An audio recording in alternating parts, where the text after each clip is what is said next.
भारत माता की, भारत माता की, भारत माता की। वंदे वंदे वंदे।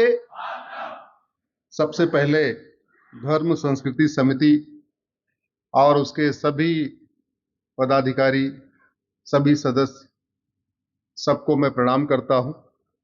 खंडेलवाल जी, जिनके अंदर युवाओं से भी ज्यादा जोश है, उनको विशेष रूप से प्रणाम करता हूं। आपने मुझे बुलाया। अब तक मंच पर उपस्थित और अब हमारे सामने बैठे आदरणीय बड़े भाई शर्मा जी, माननीय विधायक जी, बहन निवेदिता जी, परम स्नेही माननीय प्रवीण जी और उपस्थित सभी भाइयों और बहनों, मैं सबको प्रणाम करता हूं, सबको अपना स्नेह भेंट करता हूं। सुबह थोड़ी देर के लिए समिति के प्रमुख 12 लोगों के साथ चाय पे बैठने का अवसर मिला, तो सबको सुनने के बाद मैंने एक प्रश्न किया था कि अगर आपको एक दिन के लिए प्रधानमंत्री बना दिया जाए तो आप क्या करोगे। यहां बैठे होंगे 12 लोग जिनके सवाल है, तो मैंने कहा कि आप एक दिन के प्रधानमंत्री हैं, आपके पास पूरा अधिकार है, एक काम करना है, वो बताओ क्या करोगे। तो सबसे पहले कहां गए, हाँ, आपने कहा कि मैं जनसंख्या नियंत्रण कानून बनाऊंगा, हम दो, हमारे दो, सबके दो लागू कर दूंगा। दूसरे महानुभाव ने कहा हम भारत में यूनिफॉर्म एजुकेशन सिस्टम लागू कर देंगे, मुगलिया स्कूल बंद कर देंगे, अंग्रेजों के कॉन्वेंट स्कूल बंद कर देंगे, दोबारा गुरुकुल वैदिक शिक्षा व्यवस्था लागू कर देंगे। तीसरे महानुभाव ने कहा हम घर वापसी करा देंगे एक दिन के अंदर सबकी। चौथे महानुभाव ने कहा हम ऐसा कानून बनाएंगे कि सारे घुसपैठिए भारत छोड़ के भाग जाए। पांचवें महानुभाव ने कहा कि हम भारत में यूनिफॉर्म सिविल कोड लागू कर देंगे।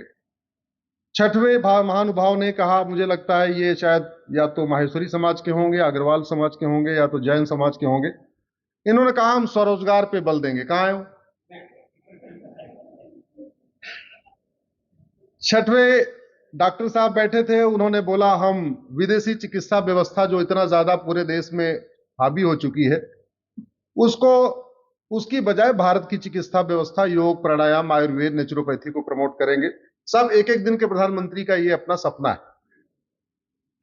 नौवें ने कहा हम योग प्राणायाम अनिवार्य कर देंगे। 10वें ने कहा हम गीता रामायण उपनिषद अनिवार्य कर देंगे। 11वें महानुभाव ने कहा हम यूनिफॉर्म, सबको इक्वल अपॉर्चुनिटी देंगे नौकरियों में।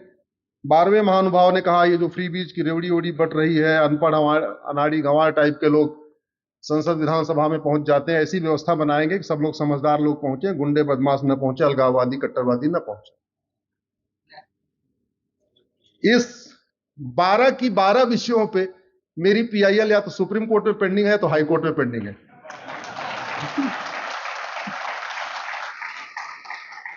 और तो छोड़िए, आपकी संस्था का नाम है धर्म संस्कृति समिति। मेरी एक पीआईएल चल रही है कि धर्म और रिलीजन के बीच में अंतर बताया जाए, और कोर्ट ने केंद्र सरकार के गृह मंत्रालय, कानून मंत्रालय, शिक्षा मंत्रालय, संस्कृति मंत्रालय को नोटिस जारी किया है, जिसमें हमने मांग किया है कि बहुत बड़ा कंफ्यूजन क्रिएट हो गया है। हमारे पढ़े लिखे लोग भी धर्म को रिलीजन समझ रहे हैं, रिलीजन को धर्म समझ रहे हैं, धर्म रिलीजन के अंतर बीच समझते नहीं है। वो धर्म को मजहब समझते हैं, मजहब को धर्म समझते हैं। इसलिए प्राइमरी के स्कूल में सबसे पहले धर्म क्या है, पंथ क्या है, धर्म क्या है, रिलीजन क्या है, रिलीजन का मतलब क्या होता है, धर्म का मतलब क्या होता है, इसको समझाया जाए। मैं एक लाइन में कह देता हूं, धर्म जोड़ता है, रिलीजन तोड़ता है। धर्म जोड़ता है, पंथ तोड़ता है। धर्म जोड़ता है, मजहब तोड़ता है। हिंदू धर्म है, बाकी सारे रिलीजन, पंथ। जिसको गूगल करना हो, धर्म रिलीजन अश्विनी उपाध्याय गूगल करिएगा, आपको मेरी पीआईएल का डिटेल मिल जाएगा। ज्यादा और पढ़ना है तो मैं खंडेलवाल जी को पीडीएफ भेज दूंगा, उसमें आप पढ़ सकते हैं धर्म क्या है, रिलीजन क्या है। आज आपका विषय भू अतिक्रमण और एक देश एक विधान है।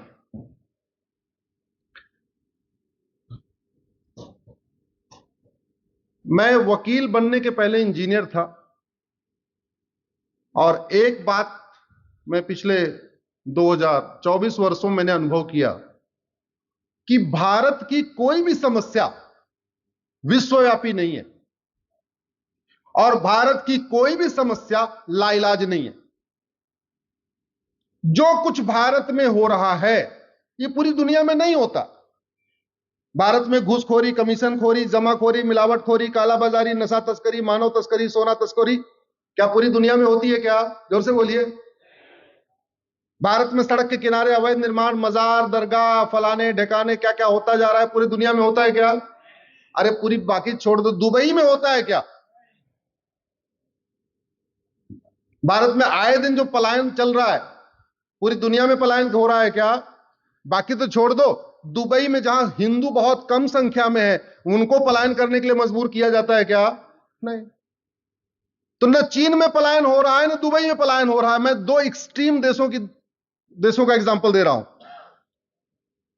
जहां एक जगह संख्या बहुत कम है वो भी दूसरों को पलायन नहीं करवा पा रहे हैं, और एक देश में जहां संख्या बहुत ज्यादा है वो भी पलायन नहीं कर पा रहे। क्यों? जितनी नशा तस्करी भारत में है इतनी पूरी दुनिया में है क्या? नहीं। जिस तरीके से सरतन से जुदा के नारे भारत में लगते हैं ऐसे पूरी दुनिया में होता है क्या? नहीं। जितनी जासूसी, गद्दारी, नमक हरामी, हरामखोरी भारत में है पूरी दुनिया में है क्या? नहीं। और भारत तो देवी देवताओं का देश है। भगवान श्री राम ने यहां जन्म लिया, भगवान कृष्ण ने यहां जन्म लिया, भगवान महावीर ने यहां जन्म लिया, गौतम बुद्ध ने यहां जन्म लिया, भगवान शंकराचार्य जी ने यहां जन्म लिया, स्वामी विवेकानंद जी ने यहां जन्म लिया। आप इतिहास उठा के देख लिए, चाणक्य ने यहां जन्म लिया। एक से बढ़कर एक चक्रवर्ती नरेश, एक से बढ़कर एक ऋषि, महर्षि, ज्ञानी। 100 लोगों के नाम पे हम लोगों का गोत्र चलता, वो सारे ऋषि महर्षि भारत में जन्म लिए।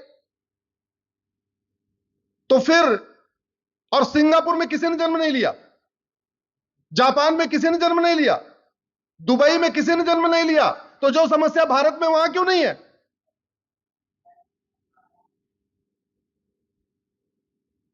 ऐसी कोई बीमारी नहीं जिसकी कोई दवाई नहीं, ऐसी कोई समस्या नहीं जिसका समाधान नहीं। हर समस्या का समाधान। लेकिन हम क्या करते हैं, एक तो समस्या की बहुत चर्चा करते हैं। भारत में समस्या जीवियों की बाढ़ आ गई है। भारत में दो, एक आंदोलन जीवी, एक समस्या जीवी।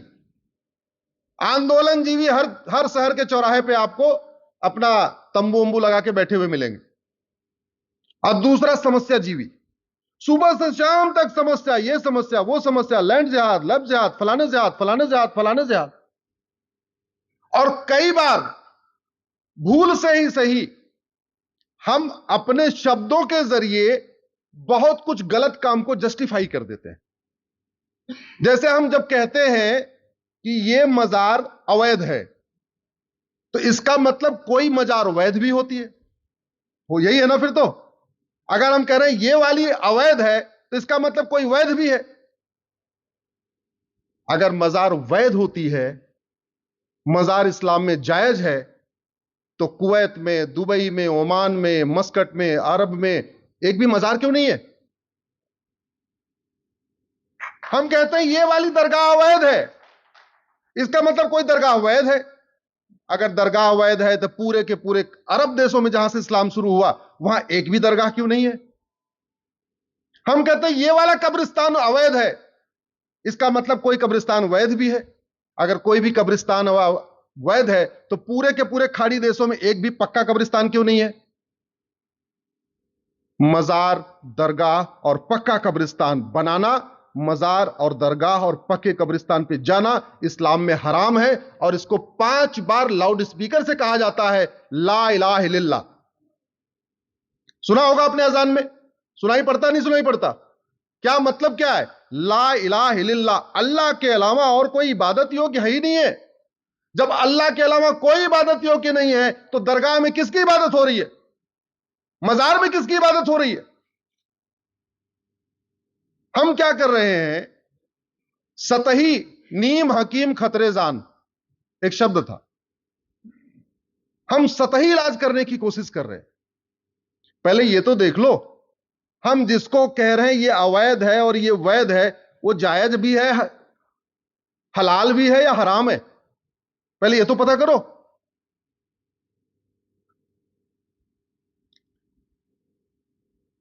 भारत में जब भी कोई हत्या होगी तो ट्विटर पे ट्रेंडिंग हो जाएगी, justice for Kamlesh Tiwari, justice for Kanhaiya Lal, justice for Umesh Kolhe. होता है कि नहीं होता? ट्रेंडिंग होती है। मैं आपको कुछ जस्टिस जो ट्रेंड हुए हैं उनका लिस्ट बता रहा हूं।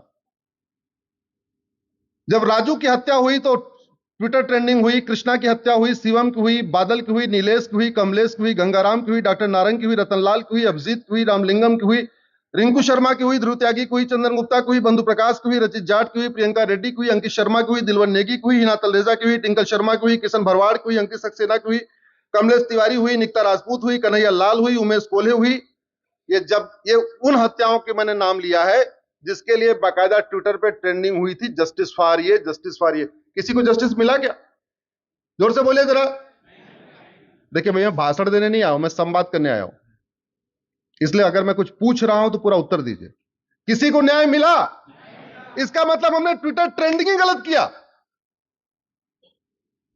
हमें करना था just Twitter trending police reform के लिए, हमें ट्विटर ट्रेंडिंग करना था जुडिशियल रिफॉर्म के लिए, हमें ट्विटर ट्रेंडिंग करना था एडमिनिस्ट्रेटिव रिफॉर्म के लिए, हमें ट्विटर ट्रेंडिंग करना था जस्टिस विद इन ईयर के लिए, हमें ट्विटर ट्रेंडिंग करना था घटिया कानूनों को बदलवाने के लिए, हमें ट्विटर ट्रेंडिंग करना था गुलामी की पुलिस व्यवस्था को खत्म कराने के लिए, हमें ट्विटर ट्रेंडिंग करना था गुलामी की न्याय व्यवस्था को बदलवाने के लिए।